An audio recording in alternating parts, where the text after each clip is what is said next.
गर्दन के इस हिस्से में दर्द आता है, यहाँ से दर्द इस शोल्डर यानी अपने कंधे चारों तरफ आता है, एक हाथ में दर्द आता है, एक साइड में कान में दर्द आता है, आंख में दर्द आता है और आधे सिर में दर्द रहता है। के साथ साथ आपको गर्दन को मूवमेंट करने में दिक्कत आती है, यानी जब भी आप गर्दन को झुकाओगे तो गर्दन से आवाज आती है, कटकट की आवाज आ सकती है और गर्दन घुमाते समय आपकी गर्दन में हेवीनेस यानी भारीपन महसूस हो सकता है।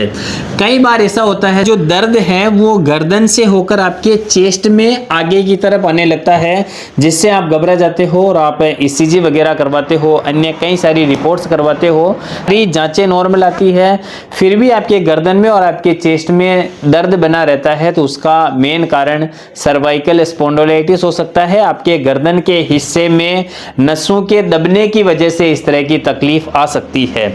यदि आपके गर्दन के इस हिस्से में दर्द आता है, यहां से यहां दर्द आता है, यानी शोल्डर ब्लेड के चारों तरफ दर्द आता है, एक हाथ में दर्द आता है, तो उस केस में आपको दो चीजें मुख्य रूप से फॉलो करनी है। आपका दर्द 90 to 100% कंप्लीट हो जाएगा।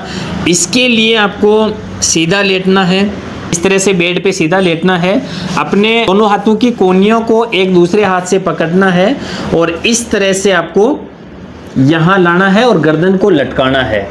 15 से 20 सेकंड 1 मिनट तक आप रुक सकते हो। आपकी गर्दन लटकी हुई होनी चाहिए, इस तरह से आपकी गर्दन लटकी हुई रहनी चाहिए और जितना हो सके उतना ही आपको गर्दन को इस तरह से लटका के रखनी है।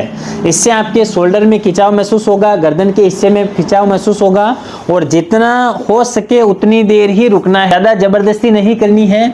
और ज़्यादा जबरदस्ती करने की वजह से आपको चक्कर आ सकते हैं, उल्टी आ सकती है, जी घबरा सकता है। इसीलिए जितना सहन हो सके उतनी ही देर आपको गर्दन को, हाथों को इस पोस्चर में लटका के रखना है।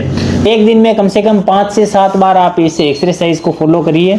आपके सर्वाइकल का, गर्दन का, गर्दन के आसपास का, शोल्डर का और हाथों में आने वाला दर्द खत्म हो जाएगा। दूसरा काम आपको ये करना है कि इस तरह से टॉवेल लेना है और टॉवेल को रोल करके गर्दन वाले हिस्से में इस तरह से लगाना है। मैं हर एक वीडियो में बोलता हूँ, इस तरह से आपको टॉवेल को इस स्थिति में लगाना है।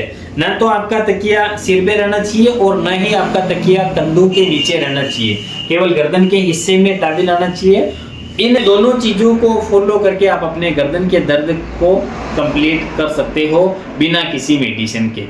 धन्यवाद।